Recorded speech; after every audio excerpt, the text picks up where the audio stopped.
Venemaal sajab Ukraina rakette. Ukraina on vallandanud sellise raketitormi, et see on Venemaal päikese ära varjanud.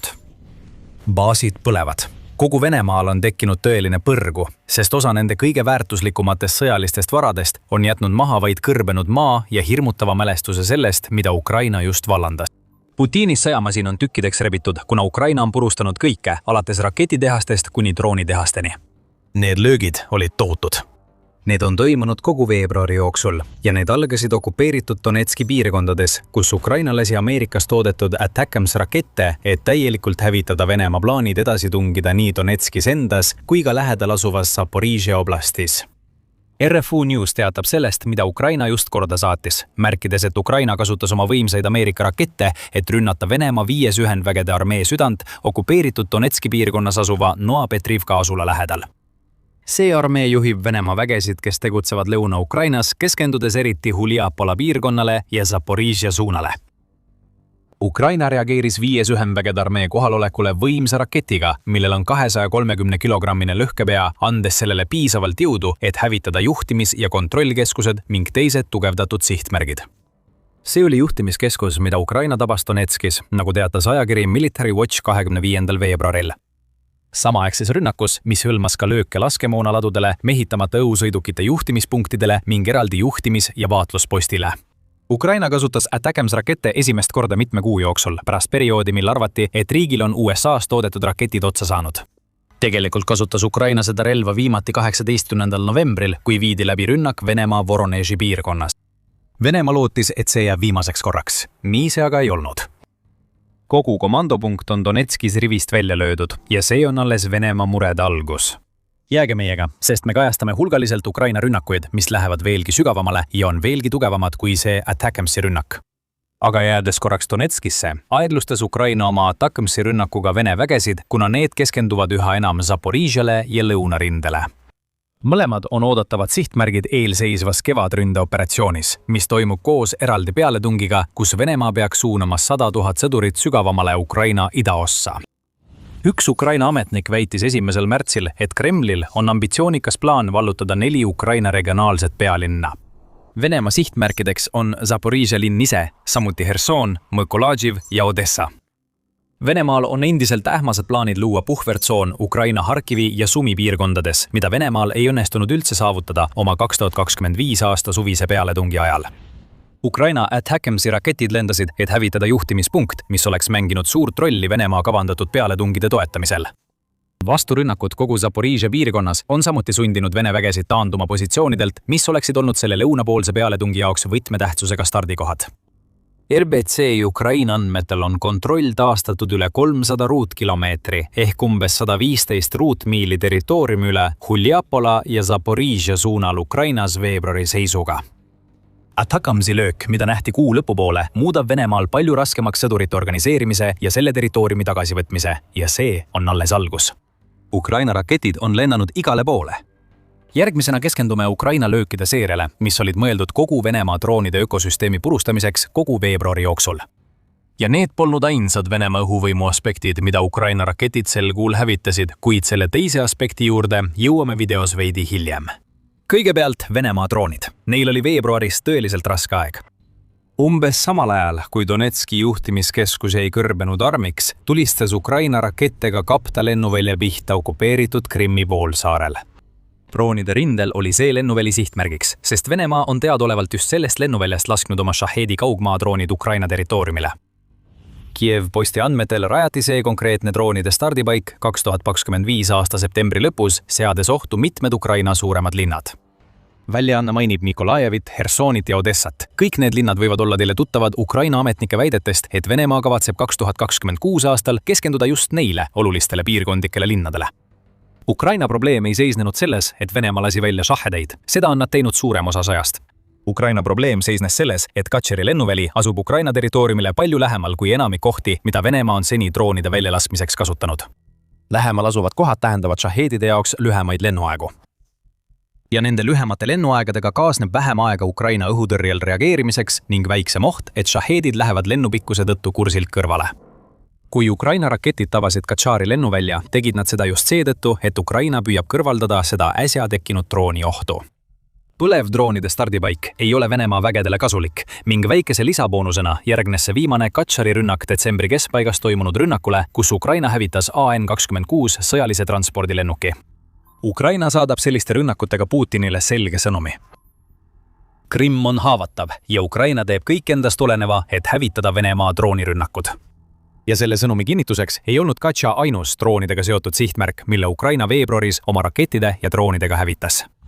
RFU News lisab, et Ukraina saatis oma laskekehad ka Tatarstani vabariigis asuva tehase suunas, mis kuulub Venemaa Föderatsiooni koosseisu.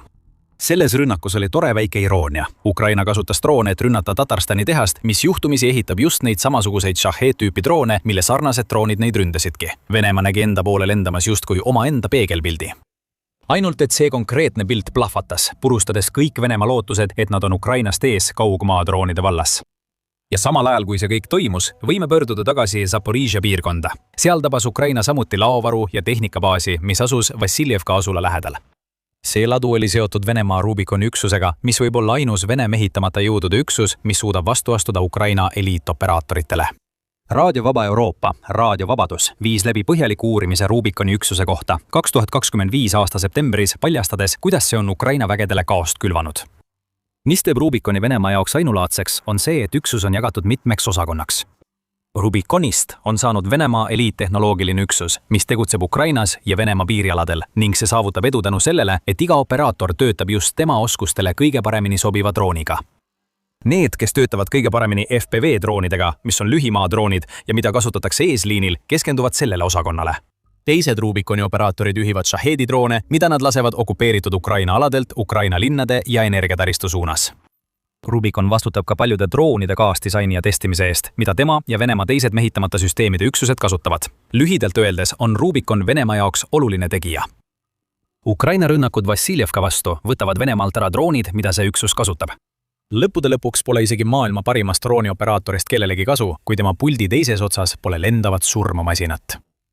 Selle 3 droonikeskse Ukraina rünnakuga oleme näinud selget keskendumist nii Venemaa kogu droonioperatsiooni stardipunktidele kui ka tootmisliinidele. Ukraina eesmärk on siin vähendada Venemaa droonitule intensiivsust rindejoontel, lisaks kaitsta oma linnu ja taristut nende pikamaa Shahed-tüüpi droonide eest, mida Venemaa on massiliselt Ukraina vastu välja saatnud. Ja kui me ütleme massiliselt, siis me tõesti mõtleme seda. 1. märtsil vahendas Pravda Ukraina presidendi Volodõmõr Zelenskõi kommentaare. Ukrainlased elavad tuhandete Vene rünnakute all, kus kasutatakse erinevat tüüpi relvi. Ainult talve viimasel nädalal kasutas Venemaa Ukraina vastu üle 1720 ründedrooni, ligi 1300 juhitavat õhupommi ja üle 100 erinevat tüüpi raketi, paljastas Zelenskõi, kui ta rääkis veebruari viimasest nädalast. Ukraina president ütles ka, et Venemaa on 3 talvekuu jooksul detsembrist veebruarini saatnud Ukraina pihta ligi 19 000 ründedrooni, mis teeb umbes 6333 drooni kuus. See on tohutu hulk droone, mis koormavad Ukraina õhutõrjet ja rikuvad selle energiataristut. Kui Ukraina veebruaris oma ulatusliku raketitormi vallandas, oli Venemaa võimekuse hävitamine nii suurel hulgal droone välja lasta nende prioriteetide seas väga kõrgel kohal. Sama kehtis ka Venemaa enda rakettide kohta, mida me videos varem mainisime. Me hakkame kohe avalikustama, mida Ukraina tegi, et kahjustada Venemaa raketipõhistrateegiat. Aga enne seda kiire meeldetuletus, et te vaatate saadet The Military Show. Kui sa pole veel tellinud, siis nüüd on ideaalne aeg vajutada seda nuppu, et olla alati kursis. Järgmisena suundume Votkinski tehasesse, mis asub Udmurdi vabariigis, umbes 1400 kilomeetri ehk 870 miili kaugusel Ukrainast. Vladimir Putin arvas, et tehas on turvaline. Ükskõik kui hästi Ukraina end oma territooriumil kaitseb, tal ei oleks kunagi selliseid relvi, mis suudaks mitte ainult läbida peaaegu 900 miili, et jõuda Votkinskisse, vaid suudaks seda teha ning tabada täpselt rajatist, mis vastutab ehitamise eest. Iskanderi ballistilised raketid, Oreshniku hüperhelikiirusega raketid ja mitmed teised hävitavad mürsud, mida Venemaa on Ukrainasse tulistanud peaaegu sellest hetkest, kui Vladimir Putin alustas oma jõhkrat sissetungi. Putin eksis. Ukrainal on Flamingo. Ja veebruari lõpus tõusis see uskumatult võimas drooni- ja raketitehnoloogia hübriid õhku. 1400 kilomeetrit polnud midagi relva jaoks, mille tegevusraadius on 3000 kilomeetrit ehk 1864 miili. Ja kui Ukraina Flamingo raketid jõudsid Votkinski tehasesse, tabasid need sellise tohutu raevuga, mida suudab põhjustada vaid relv, mille lõhkepea kaalub 1150 kilogrammi ehk üle 2530 naela. Votkinskil polnud kunagi võimalustki. Teatatakse, et Ukraina raketirünnak hävitas töökoja, mis vastutab metallosade töötlemise eest, mida kasutatakse mõnedes Venemaa kõige ohtlikumates ballistilistes ja hüperhelikiirusega rakettides. BBC jagas oma otsekajastuses Ukraina 21. veebruari rünnakust Votkinskile satelliidipilte, mis näitavad rajatisele tekitatud suuri kahjustusi. Me näeme tohutut auku töökoja katuses, mida Ukraina sihtis, mis viitab sellele, et Flamingo tungis sisse ja vallandas rajatise sees oma tohutu lõhkepea, mis eksisteerib ainult selleks, et tagada Venemaale pidev rakettide varu. Veebruaris viis Ukraina läbi veelgi rohkem rünnakuid, millest räägime kohe. Kuid see rünnak Votkinski vastu võib olla kõigist kõige olulisem. Nii kahjulikud kui Venemaa droonide hordid ka poleks, on just Vene raketid need, mis põhjustavad lõviosa õhust hävingust, mida Venemaa Ukrainale toob. Me nägime seda jaanuaris, kui Venemaa korraldas öise raketirünnaku Ukraina vastu, milles kasutati ka hüperhelikiirusega Oreshniku raketti. See oli alles teine kord, kui Venemaa kasutas oma hirmuäratavat raketti, mis suudab liikuda kiirusega üle 13 000 kilomeetri ehk 8000 miili tunnis. Ja see oli hävitav meeldetuletus, et hoolimata kõigist oma paljudest puudustest ja strateegilistest eksimustest Ukrainas on Venemaal endiselt tohutult võimsad raketid, mis võivad põhjustada palju kahju. Venemaa on samuti suurendanud oma raketirünnakuid Ukraina vastu. Samas avalduses, kus ta avaldas, kui palju droone Venemaa on talvekuudel Ukraina pihta saatnud, lisas Zelenski, et Venemaa on saatnud Ukraina suunas ka 738 raketti. See teeb umbes 246 raketti kuus ehk keskmiselt umbes 8 päevas. Tundub, et olukord on ka veebruaris ainult halvenenud. 1. märtsil teatas Moscow Times, et Venemaa tulistas veebruaris Ukrainasse rohkem rakette kui ühelgi teisel ajahetkel viimase 3 aasta jooksul selle sissetungi ajal. Ukraina pidi toime tulema raketirünnakute 113% suurenemisega võrreldes jaanuaris Venemaa poolt välja lastud 135 raketiga, mis viitab sellele, et Venemaa kulutab oma varusid šokuna õhurünnaku kampaania jaoks, mille eesmärk on Ukraina halvata. Selles kontekstis muutub Ukraina rünnak Votkinski vastu veelgi olulisemaks. Kuni Venemaa ei suuda juurde toota neid rakette, mida ta kasutas veebruaris, peab tema raketistrateegia aeglustuma. Alternatiiv Putini jaoks on kasutada ära oma riigi raketivarud, mille tulemusel ei jää midagi alles enne, kui Votkinski taas töötab. Muidugi hoiab Ukraina samuti silma peal Votkinski remonditöödel. Ja meid ei üllataks, kui näeme, et Flamingo tõuseb taas lendu, kui Venemaa on lähedal Ukraina poolt rajatises põhjustatud kahju parandamisele. Ukraina raketitorm vallandati Venemaa drooni, raketi ja juhtimisvõimekuste pihta. Enamiku riikide jaoks oleks sellest küllalt. Kõik need rünnakud, millest oleme seni rääkinud, jätsid Venemaa sõjamasina logisema, kuid Ukraina jaoks, nagu me varem ütlesime, ei ole kunagi liiga palju lööke riigi vastu, mis püüab tema suveräänsust ära võtta. Veebruaris lendas Ukrainast veelgi rohkem rakette ja droone strateegiliste sihtmärkide pihta kogu Venemaal ja okupeeritud aladel. Võtame nüüd kuu lõpu kokku ja vaatame üle kõik muu, mida Ukraina selle kuu lõpus saavutas. Esiteks tabasid Ukraina kaugmaarelvad Venemaa Saranski piirkonda. Seal tabas Ukraina tehast, mis varustab võiteelektroonikaga mitmeid Venemaa sõjalisi süsteeme. Tšeboksari progressi tehas jäi taas leekidesse pärast varasemaid Ukraina rünnakuid, mis on samuti tehase töö peatanud. Tehas sai kahjustada ning kohalikud avaldasid sotsiaalmeedias pilte, kus on näha, kuidas Ukraina rünnaku tagajärjel tõuseb tehasest tohutuid musta suitsupilvi. Permis tegutses Ukraina taas. Seekord oli sihtmärgiks Metafraxi keemiatehas, mis sai tabamuse, põhjustades mitu plahvatust ja rikkudes tõenäoliselt kemikaale, mida Venemaa kasutab rakettide ehitamisel. Nende hulgas olid metanool, heksamiin, formaliin, sünteetilised vaigud ja muud kemikaalid, mis aitasid Venemaal toota olulisi seadmeid, mida nende sõdurid vajavad Ukrainas edu saavutamiseks. Tuli veelgi rohkem rünnakuid. Ukraina saatis oma mürsud ka Venemaa Mitšerinski piirkonda, kus tabati veel üht progressi tehast. See tehas tootis muu hulgas navigatsioonisüsteeme ja gyroskoope ning pole raske arvata, millist tüüpi relvade jaoks Venemaal neid komponente vaja on. Selle rünnakuga võeti taevast maha veel rohkem Vene rakette. Ja sama tulemus saadi ka rünnakust, mille Ukraina korraldas Venemaa Ryotkino piirkonnas. Seekord hävitas Ukraina rajatise, mis toodab kütusekomponente Venemaa KH-55 ja KH-101 tiibrakettidele, mis mõlemad on sageli osa massiivsetest raketirünnakutest, mida Venemaa Ukraina vastu korraldab. Meil hakkab juba hing kinni jääma, aga Ukrainal pole rünnakud veel otsa saanud. Nii Nevenomõskis kui ka Voskrošenskis ründas Ukraina keemiatehaseid, mis toodavad lõhkeainete lähteaineid. Ja Rostov-Estonia ääres ründas Ukraina Empilsi tööstusrajatist, põhjustades hulga tulekahjusid, mis levisid nii laialt, et mõjutas ka raudteetaristut ja naftahoidleid selles rajatises. Ja me pole veel lõpetanud. Taganrogi Atlanta aerotehas, mis toodab Venemaa Orion droone ja elektroonilise sõjapidamise süsteeme, sai samuti tabamuse. Tehased, mis toodavad elektroonikat ja materjale Penzas, Kazanis ja Jeletsis, said samuti Ukraina droonide ja rakettide rünnakute osaliseks. Ja lõpuks põhjustas Ukraina tulekahju ka laevaremonditehases Nižni Novgorodis ning tulekahju Jefremovi sünteetilise kummitehases, mis toodab polümeere, mida Venemaa vajab oma lõhkeainete ja tahke raketikütuse jaoks. Peaaegu peab võtma hetke, et pärast kogu selle kokkuvõtmist taastuda. Kõige selle juures näeme siin kihilist kurnamisstrateegiat, mida on võimendanud selliste rakettide nagu Flamingo ilmumine. Samuti näib, et Ukrainasse on jõudnud rohkem USA päritolu ATACMS rakette. Iga üksikrünnak, mida oleme käsitlenud, oli mõeldud selleks, et hävitada Venemaa võime sõda pidada. Aga selle asemel, et hävitada vägesid ja varustust, millega Ukraina saab samuti väga hästi hakkama, hävitab Ukraina Vene sõjamasinad seestpoolt väljapoole. Rakette pole enam, droonid on hävitatud, võtmetähtsusega rajatised, mis võimaldavad Venemaal oma relvi toota, põlevad. Võib-olla ei hakka need Ukraina võimsa õhustrateegia tõttu enam kunagi tööle. Riik, mis on juba omandanud kurnava kaitsetaktika, seda näitab fakt, et Venemaa on Ukraina kaitse tõttu kaotanud üle 1,26 miljoni sõduri, kasutab nüüd ründavat kurnamisstrateegiat. Ukraina alustas seda kõike aastal 2025. Sierski ütles seda ka aasta kokkuvõttes märkides. See aasta tõestas, et suudame vaenlast süstemaatiliselt kurnata ja tema potentsiaali oluliselt vähendada. Kaitsejõud ei lubanud agressoril oma plaan ellu viia, säilitasid Ukraina strateegilised positsioonid ja valmistasid ette pinnase edasistele Ukraina relvajõudude operatsioonidele. 2026 aastal on Ukraina oma kurnamisstrateegia viinud täiskiirusel käiku. Ainuüksi veebruaris süttisid Venemaa ja okupeeritud alade rajatised ning olulised sõjalised sõlmpunktid. Nüüd peab Putin endalt küsima, mida ülejäänud 2026 aasta talle ja tema ebaõnnestunud sissetungile toob. Ukraina kaugrünnakute strateegia on Venemaad juba üle aasta tühjaks kurnanud. Ainus asi, mis seda strateegiat tagasi hoidis, oli see, et Ukraina kasutas kaugmaadroone, millel puudus piisav tulejõud püsiva kahju tekitamiseks. Enam mitte. Ukraina on valla päästnud oma geniaalse roosa strateegia, et saavutada Venemaa üle täielik võit.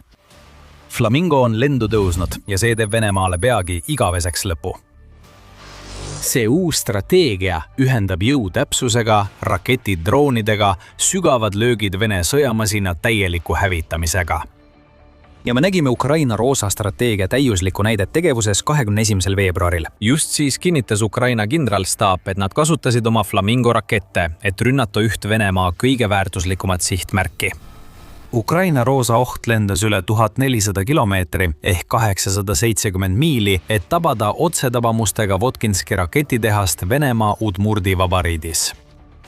Rünnak oli laastav, nagu tõi esile Defense Expressi avaldatud kaadri haaval analüüsvideost, kus Ukraina Flamingo raketid läbistasid tehast. Selles videos näeme, kuidas Flamingo tabab sihtmärki erakordse täpsusega, mis viitab sellele, et tal on lõppfaasis aktiveerub juhtimissüsteem, mis täiendab süsteeme, mida kasutatakse Flamingo juhtimiseks sadade miilide kaugusele sihtmärgini. Flamingol näib olevat ka läbistusvõime. Kaadrid näitavad, kuidas üks Ukraina rakettidest tabab Votkinski töökoda seina, millele järgneb 2 väga selgelt eristatavat sähvatust hoone vastasküljel. Teisisõnu, Flamingo ei plahvatanud kokkupõrkel. See pääses sihtmärgi sisse ja plahvatas siis, maksimeerides tekitatud kahju. Plahatuslaine levis läbi kogu töökoja, teatab Defense Express, ja see oli piisavalt võimas, et põhjustada sisemisi konstruktsioonikahjustusi, mis hävitasid kogu rajatise. See on uus roosa strateegia, mis on kasutusel. Hävitav ettekuulutus sellest, mis Venemaad ees ootab, millesse süveneme juba mõne minuti pärast. Enne seda oli Ukraina rünnak palju edukam, kui Venemaa tahaks, et arvaksite. BBC poolt avaldatud satelliidipildid toovad esile tohutu augu, mis tekkis ühes Votkinski töökodadest, näidates, et Ukraina tabas otse tehast, kus toodetakse mõningaid Venemaa kõige olulisemaid rakette. Arvatakse, et selles tehases toodetakse Iskanderi, Yarsi, Bulava ja Oreshniku rakette ning nagu Defense Express teatab, olid tuled sees, kui Ukraina Flamingo raketid kohale jõudsid. Teisisõnu, venelased olid sees, kui roosad tegijad uksele koputasid.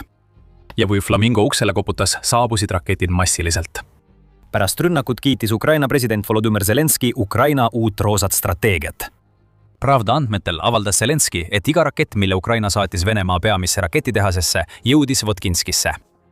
See viitab sellele, et Venemaal on tõsine puudus õhutõrjest, mida on vaja Ukraina uue relva peatamiseks oma territooriumi ulatuslikes sadade miilide laiustes piirkondades. Ma ei ütle, kui palju Flamingo rakette seekord kasutati. Ma tahan ainult öelda, et mõned neist püüdis Vene õhutõrje kinni, mõned mitte ja oli ka otseseid tabamusi. Kõige tähtsam on see, et kõik välja lastud raketid jõudsid sihtmärgini, teatas Zelenski. Kõrge kvaliteet ja täpsus on Flamingo tunnusjooned, lisas Ukraina president. ja me nägime mõlema tulemusi 21. veebruaril, kuid me nägime ka seda, et Ukraina saavutas midagi, mida ta pole kunagi varem saavutanud. Süvalöögid ei ole selle riigi jaoks kindlasti midagi uut. Ainuüksi 2025 aasta oli see, kui Ukraina kaugmaa droonid saavutasid rohkem edu kui kunagi varem, hävitades selle käigus Venemaa naftatöötlemise infrastruktuuri. Ühel hetkel, 2025 aastal, oli Ukraina viinud umbes 38% Venemaa naftatöötlemisvõimsusest rivist välja, kasutades peaaegu ainult oma kaugmaa droone. See oli Ukrainale hea tulemus, kuid alati saab paremini ja just siin tulebki mängu roosa strateegia. See, mida Ukraina saavutas Votkinskis, oli kogu sõja jooksul esmakordne, isegi kui arvestada, et Ukraina oli kasutanud Flamingo rakette juba enne 21. veebruari. Seda ütleb Fabian Hoffmann, kes on Oslo ülikooli doktorantuuri teadlane. Hoffmann kuulub asutusse, mis uurib raketitehnoloogiat ja kaitsepoliitikat ning ta ütles Kiev Independentile, et see, mida me nägime 21. veebruaril, oli erinev kõigest sellest, mida oleme varem Ukrainalt näinud. Rünnak reede ööl, 20. kuni 21. veebruaril tähistab esimest korda, kui Ukraina on edukalt tabanud Venemaa raketitööstuse põhisihtmärki otse raske raketivõimekusega, ütles Hoffmann väljaandele. Kunagine droonidele keskendunud strateegia on saanud suure uuenduse. Ukraina plaan on hakata täiendama oma sügava löögi droonide arsenali raskete lööjatega nagu Flamingo, et anda endale rohkem valikuvõimalusi. Massiivsed drooniparved, mida saadavad Flamingo raketid, võivad Ukrainal aidata Venemaa õhutõrjet kergemini üle koormata. Flamingot võidakse kasutada ka Venemaa kaitsetööstuse kõige olulisemate osade sihtimiseks, samal ajal kui droonid jätkavad Venemaa energiatootmise ja teiste vähem kaitstud varade kahjustamist. See on Ukraina süvarünnakute strateegia, kuid mitte sellisena, nagu sa seda tead. Ja me süveneme hiljem sellesse strateegiasse ja sellesse, mida see Venemaa jaoks tähendab. Veel üks esmakordne saavutus Ukrainale. 21. veebruaril oli pretsedenditu raketihäire käivitamine, mis kõlas üle kogu Venemaa. Kiev Independent teatas sellest 27. veebruaril, märkides, et Votkinsk polnud 21. veebruaril Ukrainale sugugi ainus sihtmärk. Üllatuslikult anti raketihäire 13 Venemaa piirkonnas. Neist mõned olid nii kaugel nagu Orenburgi oblast, mis asub Lõuna-Uurali mägedes ja on Ukrainast umbes 1000 kilomeetri ehk üle 620 miili kaugusel. Nendest 13 piirkonnast pidid 8 esimest korda pärast Putini jõhkrat sissetungi Ukrainasse andma raketihäire. Ja kõigist Flamingo rakettidest, mille Ukraina 21. veebruaril Venemaa suunas saatis, on meil kinnitust ainult ühe kohta, mille Venemaa alla tulistas. Vähemalt see on kinnitus Venemaa poolelt. Tšuvaši vabariigi võimud väidavad, et nad hävitasid Flamingo oma õhutõrjesüsteemidega. Kiev Independent lisab, et veel üks Ukraina rakett kaotas kursi, kuid see kinnitab seda, mida Zelenski varem videos ütles. Putinit ei peaks hirmutama ainult see, et Flamingo on lendu tõusnud. Asi on selles, et Flamingo teeb täpselt seda, milleks ta loodud on.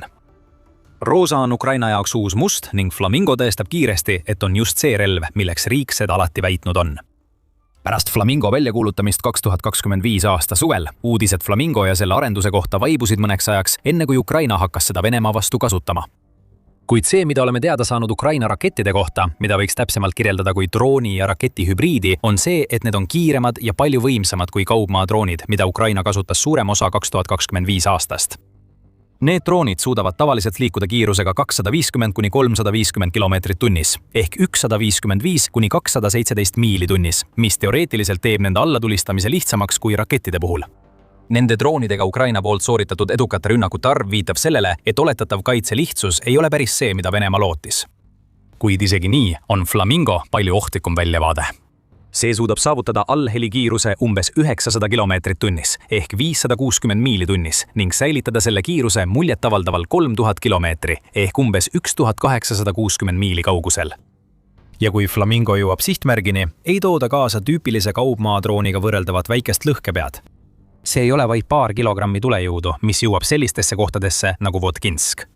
Rahvusvahelise strateegiliste uuringute instituudi ehk IISS-i andmetel on igal Flamingol 1150 kilone ehk umbes 2500 naelane lõhkepea. Nii et see ei ole mingi tavaline kaugmaarelv. IISS-i sõnul on see üks maailma suurimaid ja kõige suurema tegevusulatusega maismaalt lastavaid tiibraketisüsteeme. Ja see on samuti loodud võimalikult odavaks.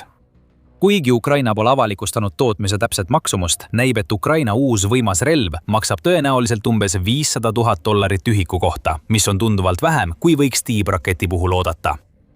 Näiteks USA Tomahawk maksab umbes $1,4 miljonit ühiku kohta või rohkemgi ja isegi kõige pikema lennukaugusega variandid jäävad umbes 300 miili võrra Flamingole alla. sajandi alahinnanguga öeldes on selge, et Flamingo on Ukraina droonidest selge uuendus. Ja just see uuendus võimaldab süvalööke, kuid mitte nii, nagu me oleme neid seni Ukraina puhul tundnud. Enne kui sellesse süveneme, kui see on selline ülevaade, mida soovid rohkem näha, siis telli sõjasaade. Me analüüsime seda nii igal nädalal. Hoffmann selgitab, mida Flamingo pakub, mida Ukraina droonid ei suuda ja tema arvamus kattub sellega, mida nägime varem videos käsitletud Defense Expressi analüüsis. Pikamaa droon plahvatab põhimõtteliselt välimistes kihtides, samas kui Flamingoga on üsna suur tõenäosus, et see tungib esmalt sihtmärgini ja alles siis plahvatab, maksimeerides nii kahju. Nii teebki, ütleb Hoffmann, lisades. See teeb palju rohkem haiget kui siis, kui tabad sihtmärki pikamaa drooniga. Ja just see teeb Ukraina uue roosa strateegia Venemaa jaoks eriti suureks probleemiks. Ukrainal on nüüd relv, mis on võimsam kui miski muu nende arsenalis, suudab tungida nii sügavale Venemaale, et sihtmärgid, mida Putin ei arvanud kunagi ohustatuks olevat, on nüüd Ukraina radaril ja nagu Votkinskis näha, suudab tabada täpselt seda, mida Ukraina tahab tabada. Isegi pärast sadade miilide läbimist. Ukraina on oma süvalöögivõimekust oluliselt suurendanud. Need löögid mõjutavad otseselt Venemaa positsioone sõjas, märgib Ukraina riiklik julgeoleku ja kaitsenõukogu. Seda näeme taas Votkinskis. Ukraina, hävitades isegi ajutiselt olulise raketitootmisliini, tekitab Venemaal lainetuse, mis Ukrainasse jõudes paisub hiidlaineks. Rakette ei saa enam ehitada. See sunnib Venemaad tuginema oma olemasolevatele varudele kaugmaa rünnakute jaoks. Kui need varud on ammendatud, ei saa Venemaa enam Ukrainat kaugelt tugevalt rünnata. Maapinnal tähendab see, et sõdurid on sunnitud ründama kaitseliine, mida Venemaa raketid pole nõrgestanud, mis omakorda võimaldab Ukrainal tugevamat kaitset pakkuda. Tänu sellele kaitsele hukkub rohkem Venemaa sõdureid, lisandudes 1 266 000 kaotuse koguarvule, mida Venemaa on seni oma sissetungis kandnud. See pole midagi uut selles osas, mida Ukraina püüab oma süvalöögitaktikaga saavutada. Kuid uus on see jõud, mille roosa strateegia mängu toob. Kui varem suutis Ukraina võib-olla Vene sõjamasinast 1 või 2 hammasratast välja lüüa, siis nüüd suudab ta terveid masinaosi rivist välja lüüa. Ajutised võimsuse kaotused võivad Flamingo tõttu muutuda püsivateks. Sihtmärgid, kuhu Ukraina droonid ei pääse, nagu Votkinski raketitootmistehas, muutuvad haavatavaks. Ja äkitselt peavad Putin ja tema Kremli kaaslased tegelema uue relvaga, mis on juba tõestanud, et suudab anda otsetabamusi ning mis veelgi muret tekitavam Venemaa jaoks, ei tundu olevat nii haavatav Venemaa õhutõrje suhtes, nagu Putin oleks soovinud uskuda. See uus roosa strateegia annab Ukrainale ka tohutult mõjujõudu käimasolevatel rahuläbirääkimistel Venemaaga. Juba detsembris märkis Forbesi kaastööline Vikram Mittal, et Ukraina süvalöögi droonirünnakute sagenemine 2025 aasta teisel poolel oli juba teinud suurepärast tööd Venemaa nõrgestamisel. Need droonirünnakud on laiemalt nõrgestanud Venemaa pikaajalist sõjapidamisvõimet. Need tabavad mitmel tasandil, sihivad otseselt Vene vägesid, piiravad nende varustamisvõimalusi ning vähendavad ressursse, mida saab kasutada sõdurite ja varustuse rahastamiseks, ütleb Mittal. Lisades, et Ukraina saab kasutada oma 2025 aasta rünnakute edu, et näidata rahuläbirääkimistel, kuidas ta suudab tabada strateegilisi sihtmärke sügaval Venemaa territooriumil. Nüüd kujutage ette, et see mõju on veelgi tugevam. Asi pole enam ainult selles, et Ukraina suudab tabada strateegilisi sihtmärke. Ukraina suudab neid sihtmärke tabada relvaga, mis on võimeline need sihtmärgid täielikult kaardilt pühkima. Riikliku lennundusmuuseumi vanemteadur Valeri Romanenko ütles selle võib-olla kõige paremini, kui ta rääkis augustis raadiojaamale NV. See tähendab, et kui see tabab Vene sõjatööstusettevõtet, tehaseid, mis toodavad Ukraina vastu kasutatavaid relvi, siis 2 otsest tabamust lööksid sellise tehase vähemalt aastaks rivist välja. Tabamuuse tulemusel tekiks umbes 20 meetri läbimõõduga kraater, ütles Romanenko ja lisas. See asetab selle venelastega samale tasemele. Romanenko lisab ka, et Ukraina roosa strateegia tõus tähendab, et umbes 90% Venemaa sõjatööstuskompleksist on nüüd Ukraina ulatuses. Ja veelgi enamate uuendustega võiks Flamingo olla võtmetähtsusega ka ülejäänud 10% hävitamisel, kuhu kuuluvad ka Su-34 hävituslennukeid tootvad tehased, mille lennukeid on Venemaa kasutanud Ukraina pommitamiseks oma rakettidega. Muuseas, Romanenko kaardistas oma augustikuises intervjuus ka selle, kuidas Ukraina võiks Votkinskit rünnata. Umbes pool aastat hiljem täitis Flamingo täpselt selle, mida lennunduseksperdid olid ennustanud. See on see, mida roosa strateegia teoorias tähendab. Ukraina saab näidata Flamingot ja öelda, vaadake, see on relv, mille olemasolu Putin ei pidanud võimalikuks ja mis suudab Venemaa sõjalisi võimekusi täiesti uuel moel nõrgestada. Juba praegu on Venemaa sõjamasinale tekitatud märkimisväärne kahju, muutumas Putini sõjalise võimekuse täielikuks hävitamiseks. Ja eelarve poolelt tähendab tugevam rünnak suuremat rahalist kahju ning veelgi rohkem tuleb kulutada parandustöödele. Siiski tuleb arvestada ka roosa strateegia praktilise poolega. Nii võimas kui see ka poleks, pole Flamingo täiuslik relv. Seda saab alla tulistada, nagu nii Venemaa kui ka Zelenski pärast Votkinski rünnakut rõhutasid. Just see tõsiasi võibki peagi viia selleni, et Ukraina hakkab Venemaa lähenemist kaugmaa rünnakutele jäljendama. Nimelt üritatakse droonidega õhutõrjet üle koormata, et võimsamad raketid suudaksid õhutõrjest läbi murda ja sihtmärkideni jõuda. Mittal arutas seda strateegiat ja see on selline, mis sõltub tugevalt tootmisest, kui Ukraina tahab selle ellu viia. Selleni jõuame kohe varsti. Kõigepealt märgib Mittal, et Venemaa kombineeritud raketi ja drooni strateegial, mida kasutati palju 2025 aasta teisel poolel, on eeliseid, mis teevad sellest ühe vähestest Vene taktikateist, mida Ukrainal tasub jäljendada. Mittal toob näiteks 2. oktoobri rünnaku, milles kasutati 7 Iskander M ballistilist raketti, 7 KH-59-69 tiibraketti ja 21 Iskander K tiibraketti. Kõik need raketid lendasid Ukrainasse koos 381 drooniga, mis lasti välja piirialadelt ning tulemuseks oli see, et 78 drooni ja 18 raketti, sealhulgas kõik Iskander M ballistilised raketid, tabasid oma sihtmärke. Mittali sõnul näitas see rünnak, et Venemaa on üle läinud kohandatud drooni ja raketistrateegiale, mille puhul korraldatakse vähem, kuid suuremaid koordineeritud rünnakuid Ukraina vastu. Kombineerides neid rünnakuid, mis toimuvad mõnel korral kuus, peaaegu igapäevaste droonirünnakutega, mida Venemaa on korraldanud, suudab Venemaa üle koormata Ukraina õhutõrje, võimaldades oma kõige võimsamatel rakettidel läbi murda. See on strateegia, mida Venemaa on kasutanud, et külvata kaost Ukraina linnades ja taristul. Nüüd on roosa strateegia valmis kättemaksuks. Võime hakata nägema, et Ukraina hoiab suurt hulka Flamingo rakette reservis, jätkates samal ajal Venemaa ründamist droonidega. Kui Flamingo varud on piisavalt suured, korraldatakse massiivseid rünnakuid, nagu nägime 21. veebruaril ning Flamingol on parem võimalus sihtmärke tabada. Votkinsk sai sellise rünnaku tagajärjel tõsiselt kahjustada, seega eeldame, et anname märtsi esimeses pooles teada, et Ukraina teeb midagi väga sarnast. Siiski peab tootmine sammu pidama, et roosa strateegia saavutaks oma täielikku potentsiaali. Droonide osas on Ukraina hästi teel selle poole, et saavutada vajalikku arvu. Zelenski sõnul ehitas Ukraina 2025 aastal vähemalt 30 000 kaugmaa droonit. Seega võime tõenäoliselt julgelt eeldada, et 2026 aastal jõutakse sarnase või isegi suurema arvuni. 30 000 drooni aastas tähendab 2500 drooni kuus. Kuigi see ei ole päris samas suurusjärgus kui Venemaa igakuised droonide arvud, peaks sellest siiski enam kui piisama, et üle koormata õhutõrjeid strateegilistes kohtades, mida Ukraina soovib Flamingoga rünnata. Hoffmann toob esile Ukraina tootmisprobleemi. Ideaalis on Ukraina vaatenurgast vaja jätkata suure hulga kaugmaa droonide tootmist, kuid samas liikuda ka selles suunas, et täiendada seda sügava löögi arsenali võimsate raketisüsteemidega nagu Flamingo, Long Neptune ja Sapsan, ütleb ta Kiev Independentile. Eeldades, et kaugmaa droonide tootmine suureneb, peab Ukraina tagama, et toodetakse piisavalt Flamingo rakette, et nende roosa strateegia oleks teostatav. Praegu ei saa me kindlalt öelda, et see toimub. Augustis ütles Ukraina uus hääl, et Ukraina eesmärk on toota 50 Flamingo raketti kuus, mis tähendaks umbes $25 miljoni suurust igakuist kulu. Novembriks väitis Flamingo rakettide tootja Firepoint, et nad ehitavad 3 raketti päevas, mis peaaegu kahekordistab tootmiseesmärgi, kuid see tähendab ka kahekordset kulu. Kui roosa strateegia seisneb siiski varude kogumises, nagu Venemaa teeb oma rakettidega ja nende väljatulistamisest täpsetel hetkedel, kui Venemaa õhutõrje on ülekoormatud või kurnatud, siis on Ukraina Flamingoga õigel teel. Lõppude lõpuks tähendab 50 Flamingo raketti 600 aastas, võib-olla isegi rohkem, kui Firepoint ehitab 3 päevas. Ja plaanis on pakkuda standardset tootmispaketti ka teistele riikidele, mille puhul toodetakse Flamingo rakette asjaomaste ostjate rahastusel, kusjuures pooled neist rakettidest jäävad Ukrainasse ja teine pool läheb ostjale Panamale. Kui kõik läheb Ukraina jaoks plaanipäraselt, võib roosa strateegia soja lõpetada. Venemaa põleb kohtades, mida Vladimir Putin pidas turvaliseks ja iga sihtmärki tabab Flamingo nõrgestab Venemaad Ukrainas. Ausalt öeldes ei tohiks see, mida me nägime Ukrainat 21. veebruaril Flamingoga saavutamas, tulla üllatusena. Kui sajab, siis kallab ja Vladimir Putini pea on praegu läbimärg. Venemaa presidendi jaoks on halb nädal just hullemaks läinud, sest Ukraina on talle näidanud, et ükski koht Venemaal pole Ukraina kaugmaa arsenali eest kaitstud. Sõjamasin on ribadeks rebitud. Löök selle südamesse on sooritatud, kuna Ukraina tegi midagi ajaloolist, saavutades mõne tunniga selle, millega Euroopa pole aastate jooksul hakkama saanud.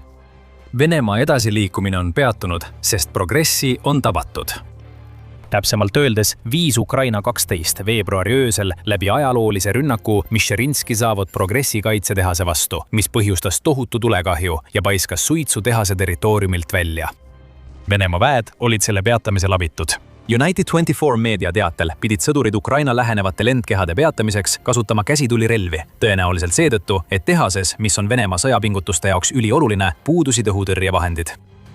Selgitame kohe, kuidas see juhtus. Kõigepealt, mida me teame Ukraina rünnaku kohta. See toimus Venemaa Tambovi oblastis, mis asub umbes 480 kilomeetrit ehk peaaegu 300 miili Moskva oblastist kagus. Piirkonnas on ulatuslik raudteetaristu, kuid 12 veebruari ööl ei sihtinud Ukraina mitte Venemaa logistikat. See oli tehas, mis on Venemaa sõjalennunduse jaoks nii oluline ja eriti tähtis riigi võimele toota rakette, mida kasutatakse Ukraina linnade ja energiataristu ründamiseks. Venemaa võimud väidavad, et nad tõrjusid massiivset droonirünnakut, teatab Newsky. Kuigi tegelikult ei paista, et mingit tõrjumist oleks toimunud. Plahvatuste seeria raputas Progressi tehast, kui Ukraina kaugmaadroonid tabasid sihtmärke otse, luues olukorra, kus Tambovi oblasti kuberner Jevgeni Bjevishov oli sunnitud tunnistama, et rünnak toimus. Muidugi tõi ta välja vana droonitükid ettekäände, kuigi ta ei kasutanud neid konkreetseid sõnu, väites hoopis, et droonid tulistati alla tööstuspiirkonna kohal, kus puhkes tulekahju. Teisisõnu, Venemaa õhutõrje ebaõnnestus. Ukraina droonid tabasid oma sihtmärke. Newsky teatab, et Progressi tehase tulekahju oli nii suur, et see oli nähtav 10 kilomeetrite kauguselt. Vene Telegrami kanalid on samuti teatanud tehasest toimunust, märkides, et võimud teevad juba kõik endast oleneva, et juhtumit varjata.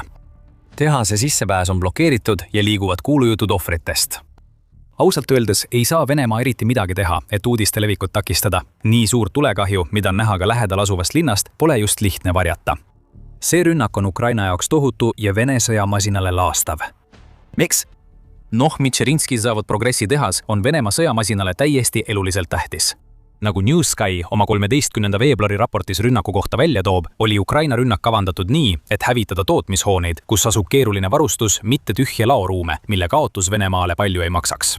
See keeruline varustus vastutab elementide tootmise eest, mida kasutatakse Venemaa rakettide ja lennukite juhtimissüsteemides. See varustus hõlmab elektroonikablokkisid, lülitusmooduleid ja raadioelektroonika elemente, kõike seda, mida relv või lennukikered vajavad, et tagada liikumine sinna, kuhu vaja. Lühidalt öeldes oli see Ukraina rünnak selleks, et täielikult pimestada Venemaa raketivägesid ja Ukraina pidi seda tegema, sest Venemaa on talve jooksul suurendanud oma raketirünnakuid Ukraina territooriumile. Nagu Kiev Independent jaanuaris teatas, on Venemaa uuendanud oma massilisi raketi- ja droonirünnakuid. Kui Putini väed ründasid varem mitut tüüpi sihtmärke, siis nüüd on nad keskendunud Ukraina energiataristule, püüdes meeleheitlikult Ukraina külma kätte jätta, enne kui saabub soe ilm ja sõda taandub taas Venemaale, kes viskab lootusetult oma sõdureid lihaveskisse.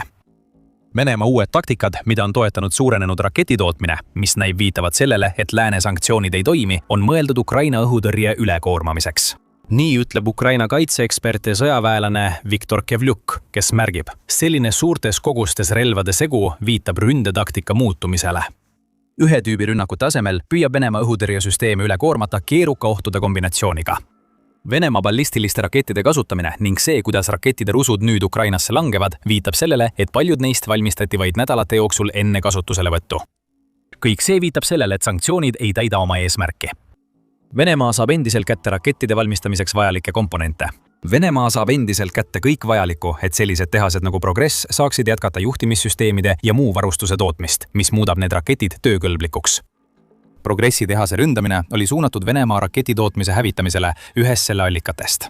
Ja see oli nii tugev löök, et isegi Euroopa kollektiivsed kõrvad kumisevad, kui Ukraina annab selge sõnumi, et sanktsioonide ja nende jõustamisega tuleb teha palju rohkem, et takistada sellistel tehastel nagu Progress jätkamast oma tegevust. Võib ka vaadata Progressi tehase rünnakut kui Ukraina kättemaksu Venemaale tema raketirünnakute eest.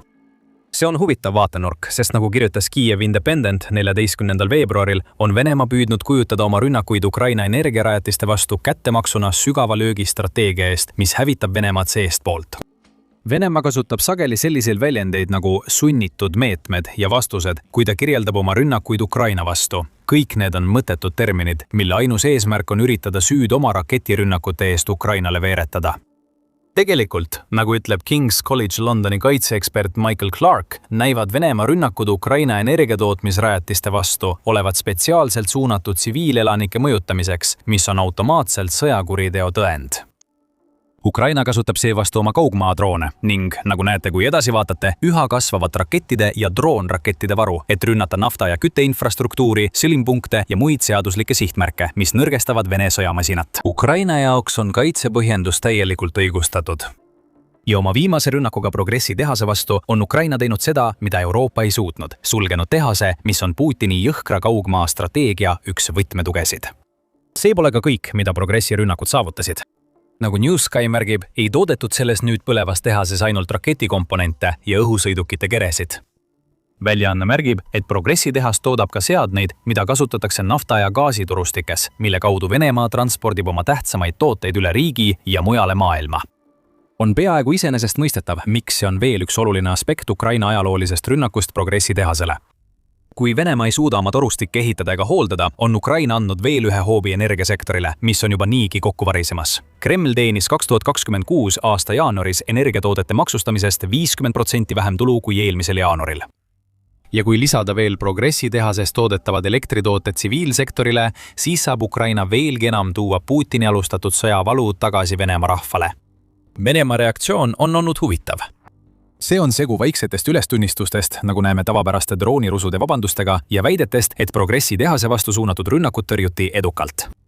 Midagi sarnast nägime siis, kui Ukraina tabas tehast 2025 aasta juunis, kuigi tol korral üritas Venemaa juhtunut esitleda kohaliku vahejuhtumina. See viimane rünnak on liiga suur, et Venemaa saaks juhtunut varjata. Nii tekibki see kummaline segu tunnistamisest, mida saadab eitamine. Kui Venemaa väidab, et tuli on kustutatud, siis New Sky sõnul teatavad Telegrami kanalid, et põleng on nii intensiivne, et personali ja lähedal asuvate piirkondade elanikke võidakse sundida evakueeruma. See on kaks vastandlikku versiooni. Ja me teame, et Venemaa versioon on alati propaganda ja valedega vürtsitatud. Me mainisime mõni aeg tagasi midagi selle kohta, et Ukraina kasutab oma rakette Venemaa vastu. Just nii see juhtuski veel ühes rünnakute voorus, mis tegi sellest Ukrainale ajaloolise öö ja Putinile Vene sõjamasina katastroofilise kokkuvarisemise. Enne kui me sellesse süveneme, vaatate te sõjasaadet. Kui te pole veel tellinud, siis nüüd on selleks ideaalne aeg. Tagasi Ukraina rakettide juurde. Kui üks Venemaa peamisi sõjaliste komponentide tootmistehaseid põleb, on Ukraina tõestanud, et suudab oma enda rakettidega ka teisi sihtmärke tugevalt rünnata. Või täpsemalt öeldes, see on raketi ja drooni hübriid, Flamingo. Samuti teatas United24 meedia 12. veebruaril, et Ukraina on sooritanud võimsa löögi suurele sõjalisele laskemoonalaole, mis kuulub peamisele raketi- ja suurtükiväe valitsusele ehk Graule. Selle suurejoonelise topeltlöögiga lendasid Ukraina raketid taas Venemaale, kui Flamingo raketid startisid ja suundusid Volgogradi piirkonda, et hävitada Grau rajatis Koltubani asula lähedal. Arvatakse, et see on üks Venemaa suurimaid laskemoona, lõhkeainete ja rakettide ladustamiskeskusi, mida nende sõjavägi Ukrainas kasutab. Ukraina kaitsejõud teatasid, et nad viisid selle läbi, avaldades Telegramis järgmise avalduse. Rajatises registreeriti võimsad plahvatused, millele järgnes sekundaarne detoneerimine. Kuigi kahju täielik ulatust alles hinnatakse, näeme me järjekordset edukat Flamingo kasutamist Vene sõjalise sihtmärgi vastu. See on relv, mida poleks tohtinudki olemas olla. Putin uskus, et Ukraina oleks Venemaa jõu all ammu kokku varisenud, enne kui ta suudaks välja arendada rakette või droonraketi hübriide, mis võiksid Venemaale tõsist ohtu kujutada. Nüüd on üks Grau rajatis hävitatud. Just need raketid, mida Venemaa Ukrainasse tulistab, plahvatavad nüüd maapinnal ja suurendavad seda hävingut veelgi. Ja just kui see nädal ei saaks Venemaa jaoks enam hullemaks minna, oli see vaid üks mitmest rünnakust, mille Ukraina korraldas ühel päeval sihtides Vene sõjamasinat. Samuti Volgogradis ründas Ukraina Luavt1 naftatöötlemistehast, hävitades infrastruktuuri ja AVT-3 elemente, teatas Ukraina kindralstaap. Okupeeritud Zaporižžja piirkondades õnnestus Ukrainal samuti hävituda ladu, mis oli täis laskemoona, mida Vene sõdurid Ukrainas iga päev kasutavad. Venemaa vastus kõigele sellele on olnud täpselt selline, nagu võiksid oodata. Volgogradi kuberner Andrei Botšarov tunnistas, et Venemaa kaitseministeeriumi hallatavas rajatises puhkes tulekahju ning tekitatud kahju oli nii ulatuslik, et see sundis korraldama hädaolukorra evakuatsioone. Muidugi ei mainita, mis rajatisega täpselt tegu on, kuid Noel Reportsi poolt X-is jagatud plahvatuste ja tulekahjude videod teevad asja üsna selgeks. Jälgimiskanalid on samuti teatanud massiivsetest plahvatustest ja õhutõrjetegevuse helidest, mis kõik viitavad sellele, et Ukraina sihtis midagi väärtuslikku ning kui Ukrainat uskuda, tabati sihtmärke otse. Muidugi väitis ka Botšarov, et Venemaa tõrjus saabuvad ohud tagasi. Need sõnad kõlavad taas, isegi kui rajatis, mida need ohud sihtisid, põleb. Praegu ei ole me kindlad, kas Venemaa võimud teavad, mida tähendab sõna tõrjuma. Seda kasutatakse siis, kui sinu õhutõrje tegelikult peatab rünnakut Botšarov, mitte siis, kui rajatis saab nii tugeva tabamuse, et sees olev laskemoon hakkab samuti plahvatama. Venemaa kaitseministeerium on Volgogradi rünnaku osas kollektiivselt vait jäänud, United24 Media teatel. See on öelnud, et õhutõrje tulistas rünnaku ööl alla 106 Ukraina drooni, meist 1 väidetavalt Volgogradis ja veel 13 Tambovis. Aga kas keegi saab seda praegu tõesti uskuda? Mõlemas neist piirkondadest on olulised rajatised, mis on seotud Venemaa raketistrateegiaga ja mis on hävitatud. Ja kaitseministeerium lihtsalt peidab pea liiva alla, kui nende raketid ja nende valmistamiseks kasutatavad komponendid suitsuks muutuvad. Ukraina põhjustas märkimisväärset kahju 12 veebruaril. Kahju oli nii ulatuslik, et see rebis välja Vene sõjamasina südame. Varsti räägime teile, miks üks neist rünnakutest, mille põhjustas Flamingo drooniraketi hübriid, oli nii oluline. Aga enne seda keskendume sellele, mis oli ilmselgelt Ukraina rünnakute peamine sihtmärk – Venemaa raketivõimekus. Oleme juba uurinud, kuidas Venemaa on kasutanud oma rakette Ukraina energiarajatiste hävitamiseks. See on lähenemine, mille eesmärk on selgelt kaudselt tappa Ukraina tsiviilisikuid, mitte hävitada seaduslikke sõjalisi sihtmärke. Kuid Ukraina suur probleem, nagu ütles detsembris sõjaline analüütik, kes rääkis väljaandega Uus Ukraina hääl, seisneb selles, et Venemaa on nüüd olukorras, kus ta suudab kiiresti asendada Ukrainas kasutatavaid rakette. Anatoli Krapčinski, kes on endine Ukraina õhujõudude ohvitser ja lennundusekspert, ütleb, et Venemaa toodab nüüd piisavalt rakette, et korraldada suuri rünnakuid Ukraina vastu kord või 2 nädalas. Erinevate hinnangute kohaselt võib Venemaal olla reservis 500 Iskanderit, mitusada H-101 ja H-555 raketti ning märkimisväärsed varud H-59 ja H-32 rakette, ütleb Krapčinski. Ta toob välja ka konkreetsed arvud, märkides, et Venemaa on suutnud koguda 300–350 H-101 ja H-555 raketti kuni 500 Iskanderi ballistilist raketti, umbes 250–300 Iskanderi tiibraketti ning kuni 200 kaliibri raketti. Kokku annab see agressorile suure segavarude hulga, mis võimaldab tal moodustada võimsaid löögigruppe ja hoida kõrge intensiivsusega terrorit, lisab Krapčinski, märkides, et Venemaa täiendab oma raketivarusid 120–150% ulatuses kasutatust. Teisisõnu, iga 100 raketi kohta, mida Venemaa Ukrainas kasutab, toodab ta 120–150 uut raketti. See on probleem. Ja just sellist asja pididki lääne sanktsioonid takistama Venemaa raketitootjatel tegemast. Ja neid tootjaid pole eriti palju mõjutatud, vähemalt mitte sellises ulatuses, nagu Ukraina vajaks. Nii et Ukraina ajaloolistel löökidel on selged eesmärgid. Ladude hävitamine Volgogradis on piisav, et osa Venemaa rakettidest rivist välja lüüa, kuid see kehtib ainult seni, kuni Venemaa suudab tuua oblastisse rohkem oma rakette. Palju olulisem on rünnak Progressi tehasele, sest raketitootmise vahendite hävitamine tagab, et Venemaa ei saa oma varusid täiendada. Ukraina teeb seda, millega sanktsioonid hakkama ei saanud. Ja ta teeb seda, jätkates sügavrünnakute strateegiat, mis on osutunud äärmiselt tõhusaks. Nagu Newsky märgib, on Ukraina viimased paar aastat süstemaatiliselt arendanud oma kaugmaa võimekust, et suuta korraldada selliseid lööke, nagu nägime Volgogradis ja Tambovis 12 veebruaril. Flamingo loomine on selle täiuslik näide. Kui Putin alustas oma sissetungi, peeti droone tüütuks takistuseks, mis võiksid Venemaa võimsat sõjaväge segada, kuid ei suudaks seda peatada. Nüüd on Ukrainal drooniraketi hübriid, mis kannab tohutut tulejõudu ja suudab tabada sihtmärke, mis asuvad sõna otseses mõttes sadade miilide kaugusel Venemaa territooriumi sügavuses. Need kaugmaa võimed annavad Ukrainale 3 asja. Strateegilisel tasandil kujutavad sellised rünnakud, nagu just sooritati, endast otsest väljakutset Venemaa strateegilisele sügavusele. Bloomsbury luure- ja julgeolekuinstituut märkis seda pärast Ukraina legendaarset operatsiooni Ämbliku võrk, mille käigus hävitati suur osa Venemaa strateegilisest pommituslennukite laevastikust droonidega, mille Ukraina smugeldas Venemaale veoautodesse. Need löögid kujutavad endast põhimõttelist väljakutset Venemaa strateegilisele doktriinile, mis on pikka aega tuginenud võimalusele taganeda oma territoriaalsesse sügavusse rünnaku korral, märkis instituut. Venemaa ei saa seda enam teha, sest Ukrainal on relvad, mis suudavad tabada Venemaa varasid nii sügaval Venemaa territooriumil, et need varad tuleks viia nii kaugele tagalasse, et need ei mängiks enam sõjas mingit rolli ega oleks enam mõjutatavad. Nagu Forbes detsembris lisas, annab Ukrainale võime selliseid lööke sooritada ka väärtusliku mõjuvõimu rahuläbirääkimistel. Putin püüab kujutada Ukraina sõda kui võitlust, kus Ukraina on hävingu äärel ja on vaid aja küsimus, millal Vene armee läbi murrab. Ta on juba 4 aastat üritanud selliseid asju öelda. Ja iga kord, kui Ukraina hävitab raketitootmise tehase või laohoidla, on see meeldetuletus, et Putini pettus on sündinud meeleheitest, mida ta tunneb nüüd, kui süvalöögi strateegia on toonud tema sõja tagasi kodumaale. Ja muidugi on ka hind. 2025 aasta jaanuarist augustini põhjustasid Ukraina löögid Venemaale $74,1 miljardi väärtuses kahju, mis moodustab 4,11% riigi aastasest sisemajanduse kogutoodangust. Palju miljardeid oleks sellel ajas peale veel lisandunud ning progressi tehase hävitamine lisab veelgi rohkem. Kes teab, kui palju Venemaal läheb vaja, et teha vajalikud remonditööd ja see tehas taas tööle saada? Venemaa peab need remonditööd ära tegema. Ta ei saa endale lubada olla ilma tehasega, mis on tema raketistrateegia jaoks nii oluline. Nii et see, mida me näeme Ukraina süvalöökidega, on narratiivi pidev lagunemine, mida Putin on aastaid püüdnud luua. Venemaa ei ole kõikvõimas. See on haavatav ja Ukraina tõestab seda pidevalt. Flamingoga on tal isegi selleks tööks ideaalne relv. Võimeline läbima umbes 3000 kilomeetrit ehk umbes 1860 miili ja kandma 1150 kilogrammist ehk 2530 naelast lõhkepead on Flamingo Venemaale tõsine oht. Ukraina tõestas seda Volgogradis, kuid see on oht, mille Putin lootis olevat kõrvaldanud.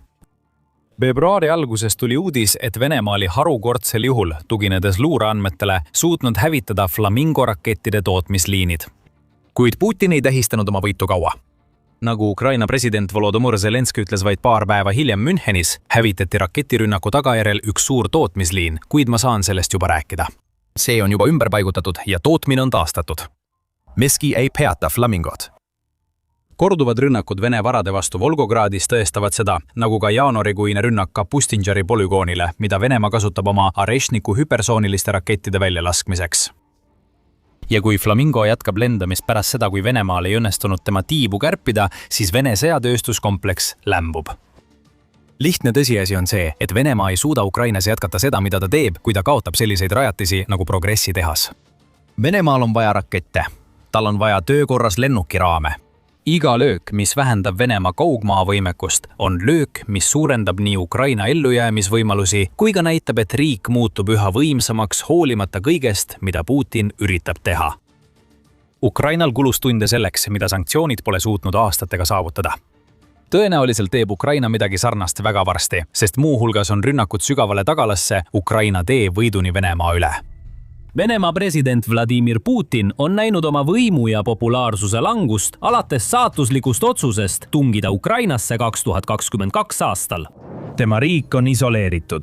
Selle majandus on laastatud. Selle armee pole suutnud saavutada peaaegu ühtegi oma seatud eesmärki. Ja ta ise pole kunagi varem nii nõrk välja näinud. Kuid Putinil on alati olnud üks ülioluline päästerõngas, millest kinni hoida. Nafta. Maailmamajanduse elujõud, nafta, on juba pikka aega olnud Venemaa peamine ekspordiartikkel, tuues sisse piisavalt raha, et toetada riigi kõikuvat majandust ja hoida Kremlit sõjamasinat töös. Kahjuks Putini jaoks võib see päästerõngas nüüd olla läbi lõigatud. Ukraina on Venemaa naftasektori täielikult hävitanud ja siit pole enam tagasiteed. Ja pole nii, et Putinile poleks hoiatust antud. Ukraina väed on oma kavatsustest juba mõnda aega selgelt märku andnud. Tegelikult on nad sõjavarasest staadiumist alates sihikule võtnud Venemaa naftataristu osad, nagu rafineerimistehased, naftatootmisjaamad, ladustamisrajatised, tankerid ja torujuhtmed. Aga 2025 aastal suurendasid nad tõesti intensiivsust, korraldades rohkem rünnakuid Kremli energiasektori kõige olulisemate osade vastu. Korduvalt saabusid teated, et suured naftarafineerimistehased süüdati põlema või tankerid hävitati öistes droonirünnakutes ja ootamatutes raketilöökides. Korduvalt nägi Venemaa, kuidas loendamatud naftakogused sõna otseses mõttes suitsu tõusid, olles sunnitud pealt vaatama, kuidas tema tootmise ja ekspordivõimsused järjest väiksemaks muutusid, mis mõjutas otseselt tema eksporti ja kasumipotentsiaali. Nad tegid kõik, mis suutsid, et neid objekte kaitsta, paigaldades õhutõrjesüsteeme ja kutsudes isegi riigi reservväelased välja, et meeleheitlikult kaitsta olulist taristut ja vältida edasisi häireid. Aga miski ei aidanud, rünnakud jätkusid ja Ukraina ei anna järele. Tegelikult teeb ta hoopis vastupidist, suurendades oma rünnakute intensiivsust ja avaldades üha suuremat survet Venemaa kõige olulisemale tööstusharule. See on viinud selleni, mida Reuters ja teised meediaorganisatsioonid on nimetanud Venemaa kaasaegse ajaloo kõige tõsisemaks naftavarustuse katkestuseks. Ja statistika kinnitab seda. Aruanded näitavad, et Venemaa naftaekspordi võimekus on langenud lausa 40% võrra. See teeb umbes 2 miljonit barrelit päevas. 2 miljonit barrelit, mida Venemaa suutis varem iga päev erinevatele riikidele üle maailma müüa, tuues oma majandusele aastas tohutuid summasid sisse. 2 miljonit barrelit, mis aitasid Kremlil oma sõjamasinat toita, võimaldades Venemaal jätkata oma sõidukite tankimist, maksta sõduritele palka ning toota rohkem pomme, rakette ja droone, mida tulistada Ukraina linnade ja asulate pihta. Elutähtis ja fundamentaalne tulu ning toetuse allikas, mille Ukraina on oluliselt vähendanud. Ja see ei juhtunud üleöö. See on pikaajalise kampaania tulemus, mis hõlmas rida sihitud täppislööke, nõudes asjatundlikku planeerimist ja laitmatut teostust. Need löögid toimusid kogu 2025 aasta jooksul ja on jätkunud ka 2026 aastal, kus Ukraina tuvastab regulaarselt uusi sihtmärke, koostab plaanid nende kahjustamiseks või hävitamiseks ning viib need plaanid ellu halastamatu tõhususega. Näiteks, ainult 2026 aasta märtsis toimus mitu suurt rünnakut mõnedele Venemaa kõige olulisematele naftarajatistele. Näiteks kuu alguses korraldas Ukraina rünnaku Novorossijski naftaterminalile. Krasnodari krais asuv ja Musta mere vetesse avanev sadamalinn on nafta ekspordi jaoks äärmiselt oluline asukoht. Šefčari naftarajatises võetakse vastu miljoneid barreleid naftat teistest rafineerimistehastest ja neid hoitakse siin enne tankeritele laadimist. Paljud neist tankeritest kuuluvad Venemaa kurikuulsasse varilaevastikku, mis on sadadest transpordilaevadest koosnev salajane võrgustik. Need eiravad rahvusvahelisi sanktsioone, jätkates naftavedu Venemaalt teistesse riikidesse ja suunates raha riiki, et sõda jätkuks. Kuid 2. märtsi öösel teatasid kohalikud pealtnägijad, et Šefčarise naftaterminal süüdati põlema pärast seda, kui Ukraina droonid piirkonda sisenesid. Kohalik linnapea Andrei Kravtšenko kinnitas rünnakut ning kohalikud elanikud postitasid internetti pilte ja videoid põlevast rajatisest. See polnud isegi esimene kord, kui rajatis tabati. Näiteks 2025 aasta novembris peatati Novorossijskis ajutiselt nafta laadimine pärast Ukraina rünnakut. Hiljem samal kuul tabas Ukraina taas Šefčari rajatist. Viimase rünnaku järel teadete kohaselt, et see naftaterminal, mis suudab tavaliselt käidelda kuni 700 000 barrelit naftat päevas, töötab nüüd tunduvalt alla oma maksimaalse võimsuse. Vaid paar nädalat hiljem, 16. märtsil, ilmusid teated veel ühest edukast Ukraina rünnakust, samuti Krasnodari krais. Seekord Lubinski linnas, mis asub Bolšaja Laba jõe ääres üle 300 miili ehk 500 kilomeetri kaugusel sõjarindejoonest. Üleöö, täpsemalt umbes kell 2 öösel, sihtisid Ukraina droonimeeskonnad linna naftabaasi, mis on oluline sõlmpunkt Venemaa kütusetootmisrajatiste ühendamisel rindel toimuvate sõjaliste operatsioonidega Ukraina lõunapiirkondades. Kohalikud Telegrami kanalid hakkasid varahommikul teatama plahvatustest naftabaasi lähedal ning peagi ilmusid videod ja pildid, mis näitasid leegitsevaid tulesid ning suitsusambaid, mis täitsid taeva mitme kütusemahuti kohal. Tulekahju kestis väidetavalt veel hommikutundideni ning iga mööduva minutiga kaotas Venemaa üha rohkem oma kõige hinnalisemat ja väärtuslikumat ressurssi. Tulekahju kontrolli alla saamiseks ja lõpuks kustutamiseks kulus 4 tuletõrjebrigaadi ning päästemeeskondade abi, kusjuures appi tuli veelgi rohkem inimesi. Kuid selleks ajaks oli kahju juba tehtud ja veelgi rohkem oli ees ootamas. 21. märts. Vaid 5 päeva pärast Libinski rünnakut lõid Ukraina droonid taas. Seekord märgati nende droone Saratovi naftatöötlemistehase kohal, mis asub lõuna-lääne Venemaal Saratovi oblastis. Riigiettevõttele Rosneft kuuluv ja selle poolt opereeritav tehas on üks vanimaid Venemaal endiselt töötavaid naftatöötlemistehaseid. See on erakordselt suur, töötades umbes 4,8 miljonit tonni naftat. See on oluline osa Venemaa naftatööstusest, olles võimeline tootma üle 20 erineva kütuse- ja keemiatoote, sealhulgas bensiini, diislikütust ja kütteõli. See toodab ka vaakumgaasiõli ja tehnilist väävlit, mis on veel 2 olulist koostisosa Venemaa tööstuskomplekside ja sõjamasinate jaoks. Pole üllatav, et see koht määrati juba varakult Ukraina vägede prioriteetseks sihtmärgiks. Nad on seda sõja algusest peale tabanud üle 10 korra. Ja 21. märtsi rünnak oli üks kõige tõhusamaid, sundides rafineerimistehast täielikult tegevuse lõpetama. Astra Telegrami kanali andmetel, mis tsiteeris Venemaa hädaolukordade ministeeriumi ametlikke allikaid, said rünnakus kannatada teisese naftatöötlemise seade ja suur vertikaalne hoiupaak. Põlema süüdati ka diislikütuse mahuti, mille mahutavus oli lausa 10 000 tonni ning sellele järgnenud tulekahjud levisid vähemalt 400 ruutmeetri ehk 4300 ruutjala suurusele alale. Lisaks sellele kukkusid droonide rusud ka lähedal asuvale soojuselektrijaamale, tuiustades täiendavat kahju. Kõik see oli Ukraina maailmatasemel droonisõja meeskondade, sealhulgas esimese eraldiseisva keskuse 414, Madjari lindude brigaadi ja 413. Reidirügemendi raske töö ja hoolika ettevalmistuse tulemus koostöös teiste Ukraina kaitsejõudude meeskondadega. Rosnefti rajatised, nagu Saratovi rafineerimistehas, on saanud nii tugevalt ja nii sageli kannatada, et ettevõte on meeleheitlikult otsinud uusi viise nende kaitsmiseks. Aga ükskõik, mida nad ka ei teeks, see ei toimi. Miski ei näi suudavat Ukraina droone peatada. Need võivad näiliselt rünnata ükskõik kus ja ükskõik millal, isegi kohtades, mis asuvad Venemaa territooriumil sadade miilide kaugusel, paikades, mis peaksid teoorias olema suhteliselt turvalised. Ja Venemaa jaoks oli halvim alles ees, sest 2026. aasta märtsi viimastel nädalatel oli varuks veel mitu rünnakut. Need olid veelgi suuremad ja laastavamad kui varasemad, jättes riigi naftatööstuse viimaste aastate kõige ohtlikumasse olukorda. Aga enne kui me sellesse sügavamalt sukeldume, vaatad sa sõjasaadet ja kui sa pole veel tellinud, siis nüüd on aeg. Märtsi lõpupoole oli Venemaa šokis. Mitte ainult ei olnud tema maavägedel endiselt raskusi suuremate edusammude tegemisega, kus üks rünnakumeeskond teise järel Ukraina kaitsjate poolt hävitati, vaid ka tema naftataristu oli saanud mitu ränka lööki tänu Kiievi droonidele. Siis tuli rünnak Primorski naftaterminalile. Leningradi oblastis asuv Primorsk, mis asub Venemaa ja Soome piirist mitte kuigi kaugel, on suuruselt teine Venemaa Balti sadam pärast Sankt-Peterburi. See on Venemaa naftaekspordi jaoks üle Balti mere äärmiselt oluline koht, kus töödeldakse igal aastal sõna otseses mõttes 10 miljoneid tonne toornaftat ja naftatooteid. See on ka Balti torujuhtmesüsteemi lõpp-punkt ning Venemaa varilaevastiku vedude keskne sõlmpunkt. Paljud neist eraviisiliselt omandis olevatest tankeritest liiguvad regulaarselt Primorski sadamasse ja sealt välja, eksportides Uurali toornaftat väljaspool ametlikke kanaleid, pakkudes Kremlile ebaseaduslikku kui tulusat tuluallikat. Isegi väiksemad kahjustused nii olulises asukohas võivad avaldada tõsist mõju Venemaa energiatarnetele ja ümbritsevale taristule.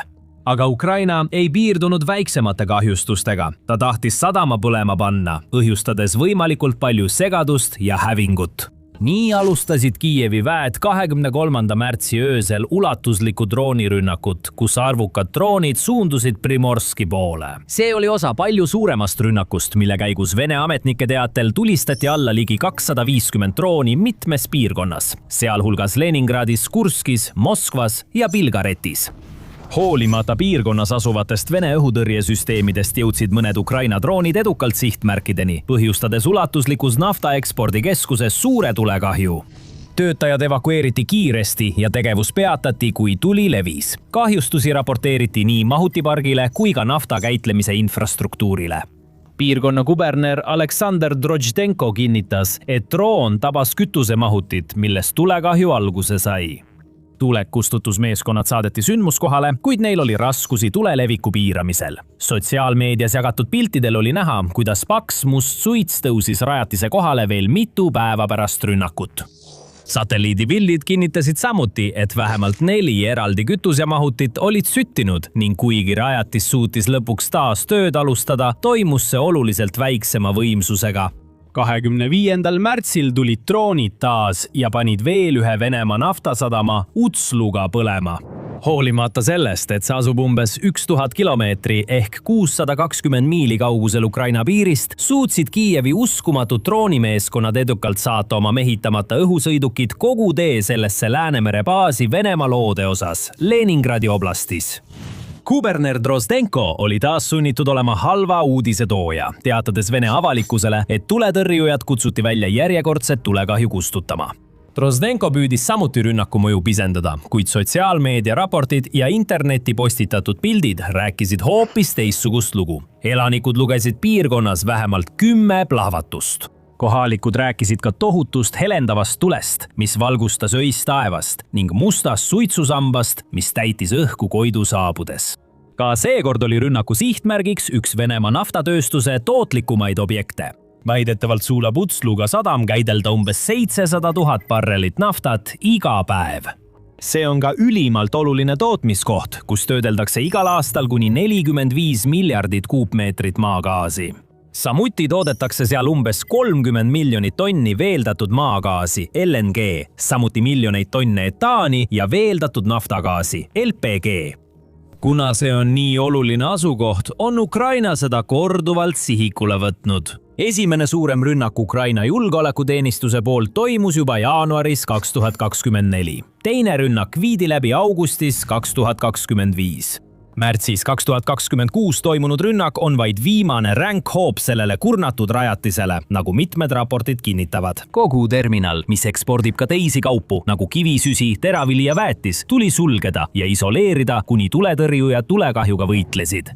Järgnenud päevadel on ametnikud vaeva näinud sadama taasavamise ja tööle saamisega ning võib minna veel üsna kaua aega, enne kui see jõuab oma tippvõimsuse lähedalegi. Ja Leningradi oblasti naftaluupainaja ei olnud veel lõppenud. Ööl vastu 26. märtsi toimus veel üks ulatuslik droonirünnak. Seekord koondusid Ukraina droonid ühe Venemaa suurima naftarafineerimistehase Kirishi naftakeemia sünteesi ehk Kinevi rafineerimistehase ümber, mis asub mitte kaugel Venemaa suuruselt teisest linnast Peterburist. Seda tehast omab veel üks Venemaa juhtivaid gaasiettevõtteid ning see suudab rafineerida kuni 20 miljonit tonni naftat aastas, mis teeb sellest kogu riigi suuruselt teise rafineerimistehase töötlemisvõimsuse poolest. See toodab tohutul hulgal kütust ja naftakeemia tooteid, mida kasutatakse nii Venemaa siseselt kui ka saadetakse kaubanduspartneritele üle kogu maailma. 26. märtsil tabas üle 20 Ukraina drooni selle koha ja selle ümbruse olulist taristut ning piirkonna kuberner Aleksandr Droždenko pidi taas mikrofoni ette astuma ja juhtunust aru andma. Nagu Venemaa kubernerid sellistes olukordades sageli teevad, püüdis Aleksandr Droždenko keskenduda positiivsele, märkides, et piirkonna õhutõrjesüsteemid olid edukalt tõrjunud mitmeid Ukraina droone ning lisas, et inimohvreid ei olnud teatatud. Ta tunnistas siiski, et nimetamata tööstuspiirkond oli saanud mõningaid kahjustusi. Ja kuigi Venemaa kaitseministeerium kiitles samal ööl umbes 125 Ukraina tiibdroonide allatulistamisega, riik oli sunnitud peatama lennutegevuse mitmes oma tähtsamas lennujaamas, sealhulgas Moskva Šeremetjevo ja Peterburi Pulkovo lennujaamas. Sellised rünnakud ei lõpe niipea. Tegelikult muutuvad need tõenäoliselt ainult intensiivsemaks ja laastavamaks, mida kauem sõda kestab. Sest sõja alguspäevil pidi Ukraina keskenduma palju rohkem oma territooriumi kaitsmisele ja Vene rünnakute tõrjumisele. Neil polnud aega ega ressursse vasturünnakuteks. Samuti puudusid neil vahendid sügavale Vene territooriumile suunatud täppislöökideks, nagu droonid ja raketid. Nüüd on olukord hoopis teistsugune. Ukraina on teinud imesid, arendades oma riigisisest kaitsetööstust nullist, kus 100 uued ettevõtted on tekkinud ja asunud tööle. Nad loovad uusi kaugmaarakette ja innovaatilisi mehitamata lennukeid, mis on piisavalt vastupidavad, et hävitada Vene infrastruktuuri. Riigi kaitsejõud on muutunud palju osavamaks ka Vene rünnakutega rindel tegelemisel, avastades ja omandades tõhusaid taktikaid, nagu näiteks kurnamisstrateegia, kus Vene üksused meelitatakse tõelistesse surmalõksudesse ja hävitatakse seejärel droonide ning suurtükitule abil ümbritsevatest piirkondadest. See omakorda on lõpuks vabastanud Ukraina sõjaväe, et nad ei peaks enam üksikuid vastulööke Venemaa vastu siin-seal tegema, vaid saavad alustada koordineeritud ja keskendunud süvalöökide kampaaniat Kremli kõige väärtuslikumate varade ja infrastruktuuri vastu. Torujuhtmed, rafineerimistehased, tankerid, sadamad ja palju muud leitakse, sihitakse ja lastakse süstemaatiliselt õhku.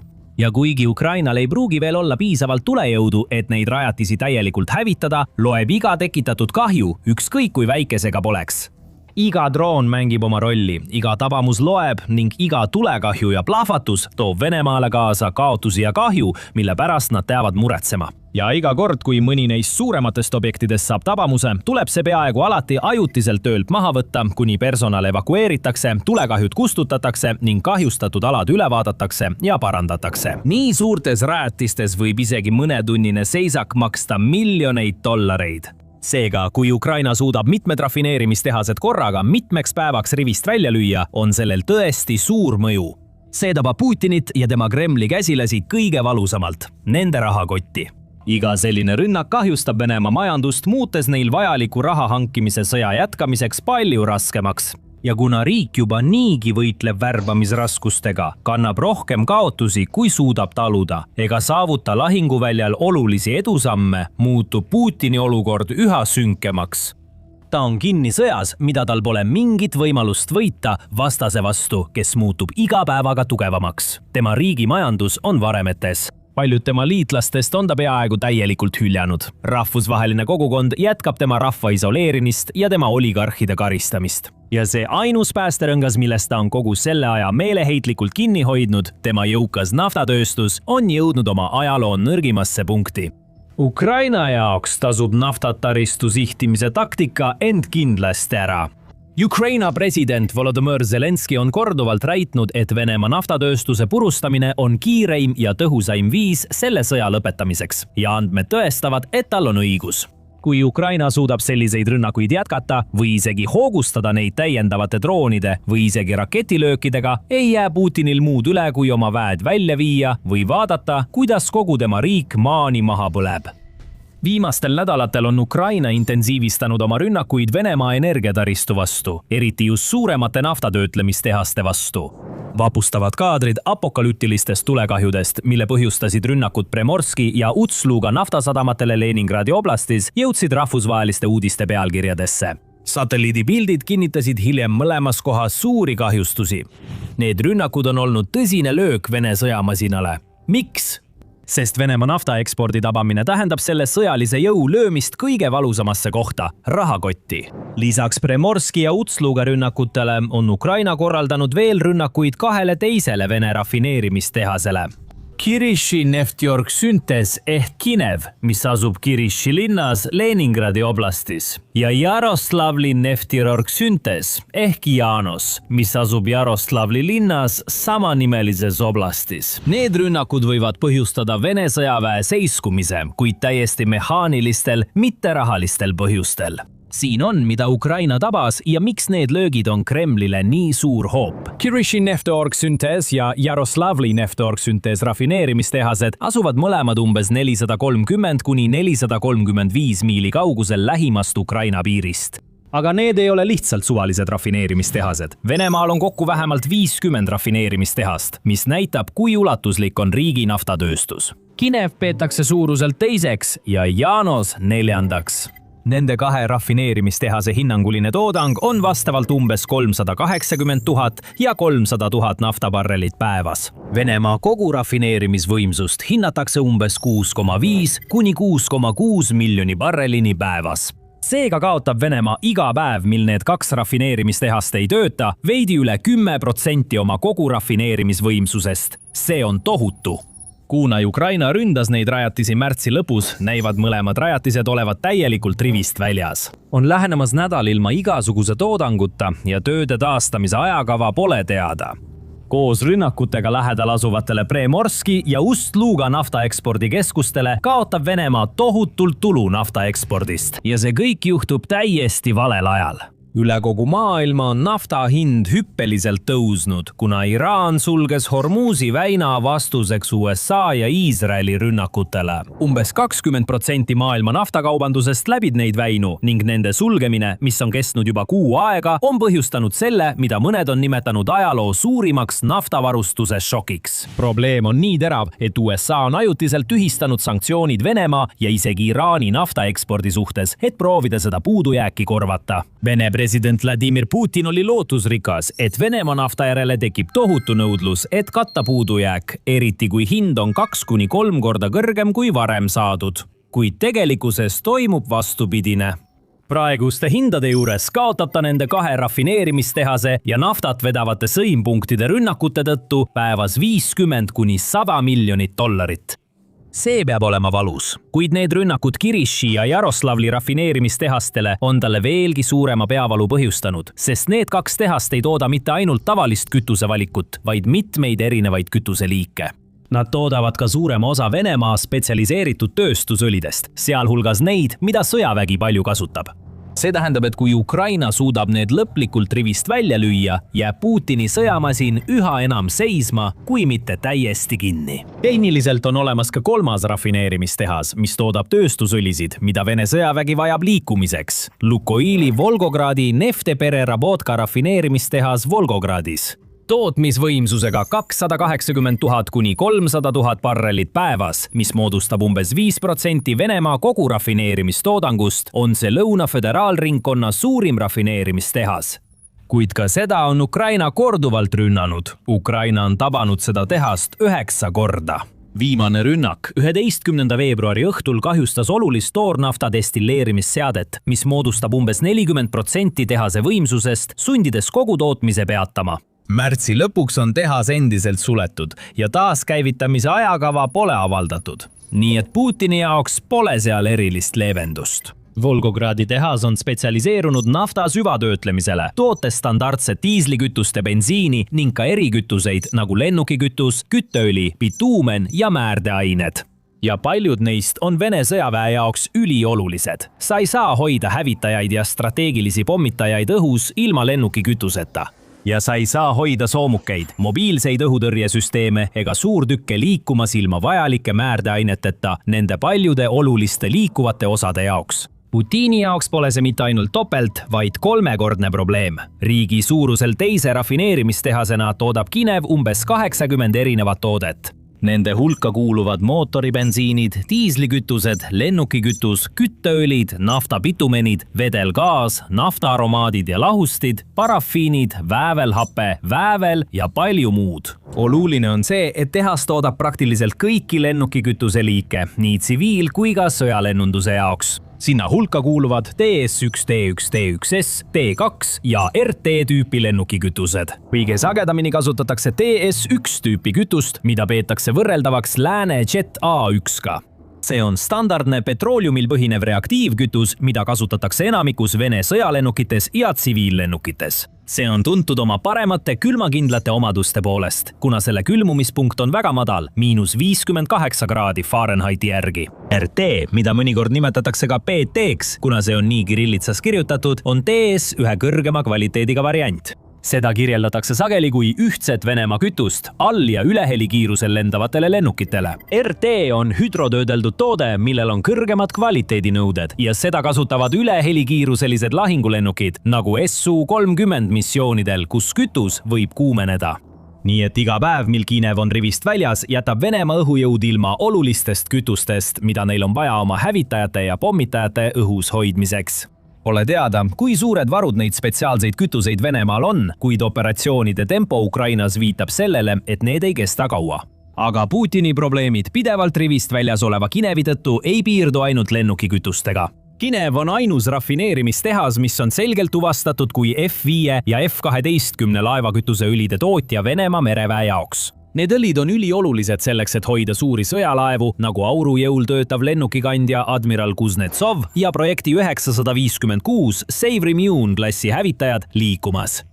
Kuigi Kinev võib olla suurem tehas, mille toodang on 26% suurem kui Janosel, on Ukraina rünnakud viimasele tõenäoliselt veelgi olulisemad Venemaa sõjaväe jaoks. Janos on strateegiline rafineerimistehas, mis varustab kütusega Venemaa keskföderaalringkonda, Moskvat ja katab Venemaa kaitseministeeriumi vajadused.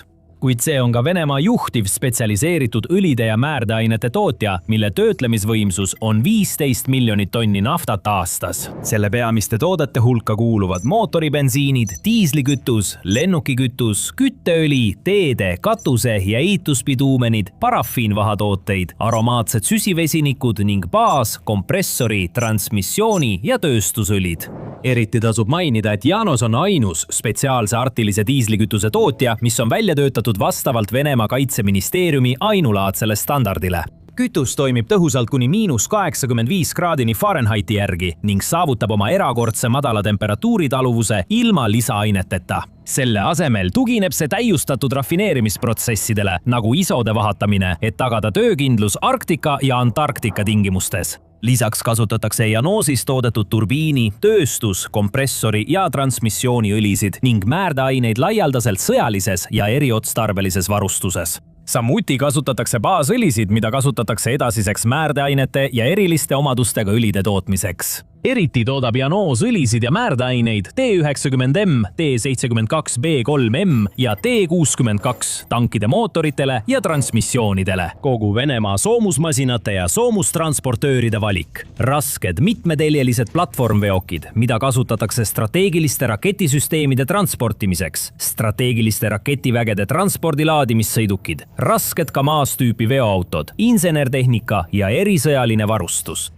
Aga sellega asi ei piirdu. Janoos toodab ka õlisid gaasiturbiinmootoritega varustatud T80U PVM tankidele ning Puki, Torri ja Pant-TSA õhutõrje raketisüsteemide perekonna hüdrosüsteemidele ja ajamitele. Samuti õlisid ja määrdeaineid gaasiturbiinmootoritele Venemaa mereväe laevadel. Tehas toodab ka käigukastiõlisid MI ja KA seeria ründekopteritele, samuti 295 MS strateegilise pommitaja turbopropellermootoritele ja käigukastidele. Jällegi pole selge, kui suured on Venemaa varud nendest kriitilistest õlidest ja määrdeainetest, kui neid üldse on. Aga üks asi on kindel. Iga päev, mil Janos on rivist väljas, suureneb tõenäosus, et kogu sõjategevuse ulatuses jäävad Venemaa sõjamasina põhikomponendid lihtsalt seisma. Kui Vene tankid juba praegu töötavad ootustest märksa kehvemini, siis kujutage ette neid ilma määritud mootoriteta. Nagu hiljutised Ukraina rünnakud on tõestanud, on Venemaa õhutõrje juba praegu Ukraina rünnakute kasvava intensiivsuse all ragisemas. Kujutage ette, kui auklikud nad oleksid, kui nad ei saaks füüsiliselt selliseid süsteeme nagu Pantsa kohale liigutada, et rünnakuid tõrjuda. Õnneks pole Ukraina konflikt veel tuumasõjaks muutunud. Seega pole me näinud RS-24 Yars mandritevahelise ballistilise raketisüsteemi kasutamist. Aga isegi kui see juhtuks, oleks Platoformer O ehk Hamas 7850 veokipere rivist väljas, olles Venemaa võimekus Jarsi kasutada tõsiselt piiratud. Platoformer O12x12 ja 16x16 variandid toimivad RS-24 Jarsi transpordi, püstitus ja stardiseadmetena ehk tellidena. Kui sa oled väsinud nägemast samu uudiseid kõigis oma uudisteallikates korduvalt, siis oled sa õiges kohas. Siin sõjasaates me ei uuri ainult sõjauudiste pealkirjade tagamaid, vaid selgitame ka, miks need olulised on. Nii et vajuta tellimisnuppu, et sul oleks alati sõrm pulsil. Nüüd ei ole ainult Venemaa tuumakolmiku maismaa osa see, mis on ohustatud, kui Janose rafineerimistehas pikemaks ajaks suletakse. Ka tuumakolmiku õhuosa satub iga päevaga üha suuremasse ohtu, kui rafineerimistehas ei tööta.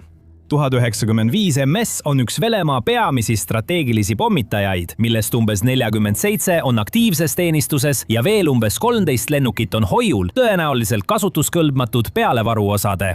Laevastik sai tõsiselt kannatada eelmise aasta julgeoperatsiooni Ämbliku võrkkäigus.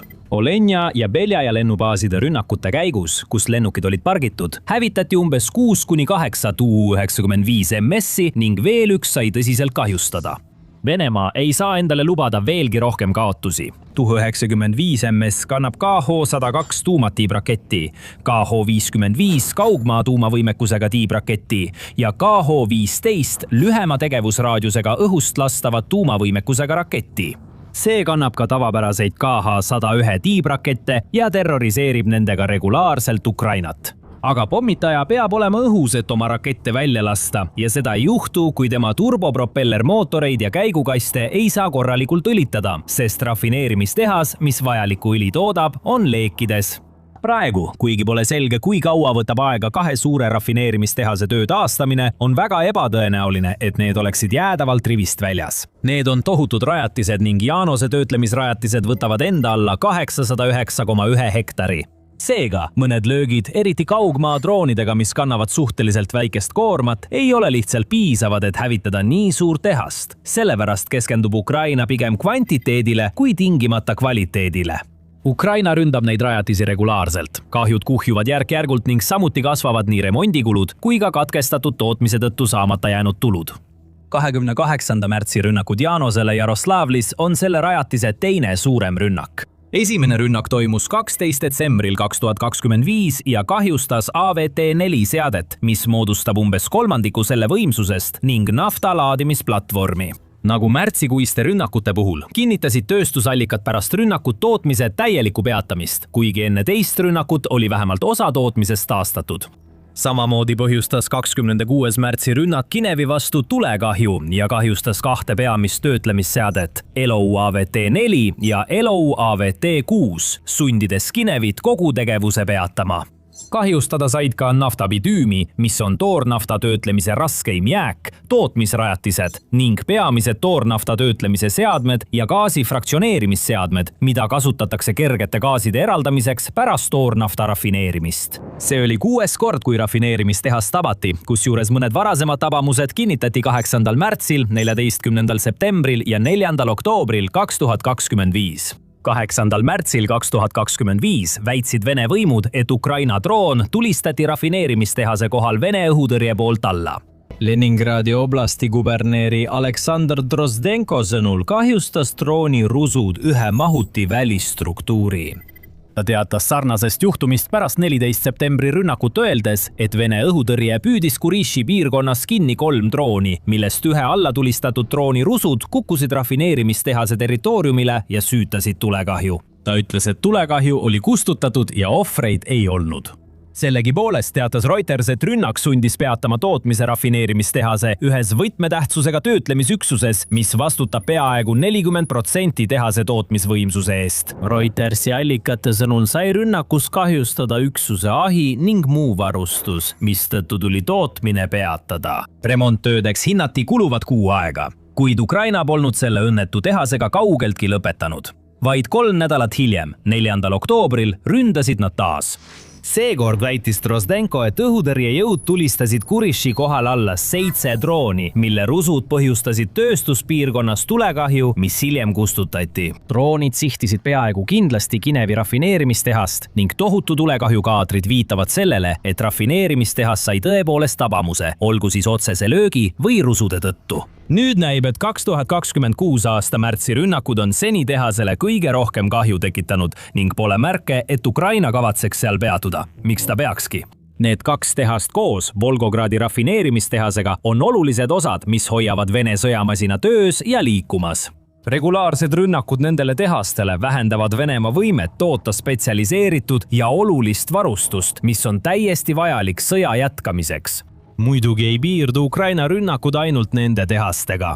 Ainult Balti piirkonnas tabas Ukraina samal nädalal, kui toimusid viimased Kinevi ja Janose rünnakud, arvukalt teisi sihtmärke, mis häirisid Venemaa sõjalisi ja tsiviiloperatsioone.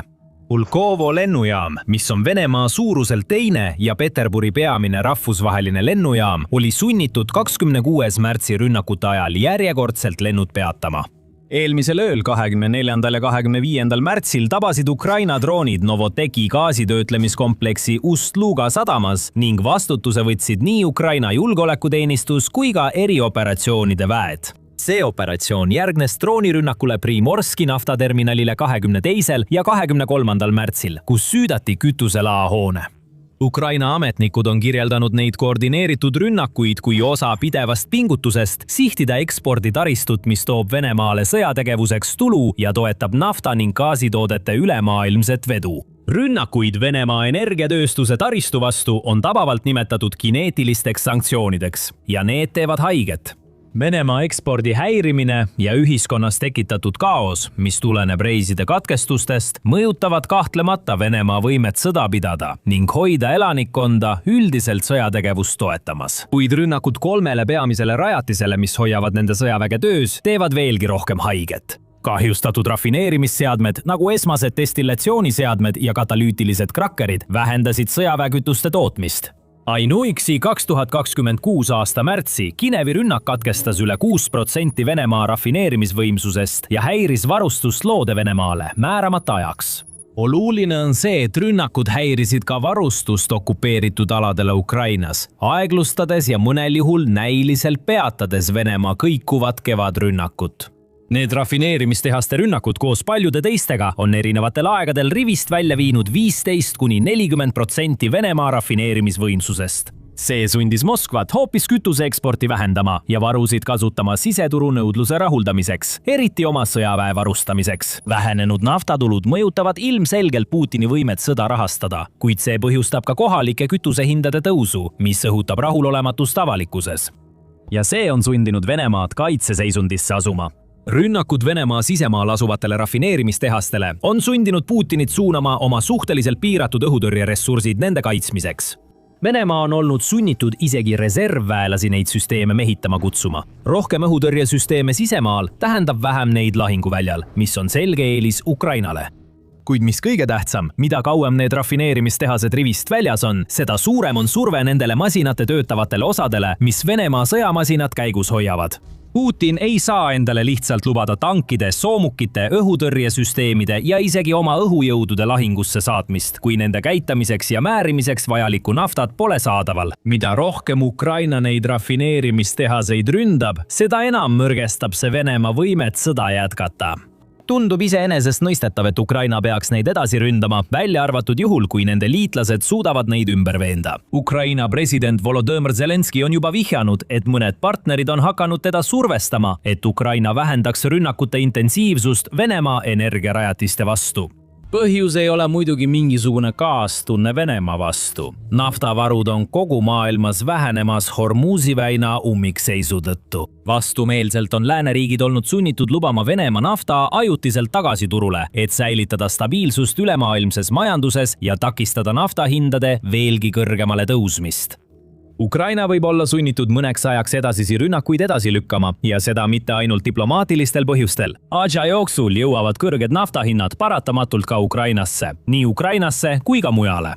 Aga kui tarnehäire ei kesta enam kaua, võime täiesti kindlad olla, et näeme veelgi rohkem naftast lõõmavaid tulekärasid Venemaa taevas, eriti nende 3 rafineerimistehase juures, mis on Venemaa sõjaväe jaoks üliolulised. Seda muidugi, juhul kui Zelenski üldse kuulab oma liitlaste üleskutseid nende rünnakutega hoogu maha võtta. Isegi kui ta seda teeb, on Ukrainal varuks veel palju teisi trikke. Vaata seda videot geniaalsest uuest strateegiast, mis võiks samuti sõja Ukraina kasuks lõpetada.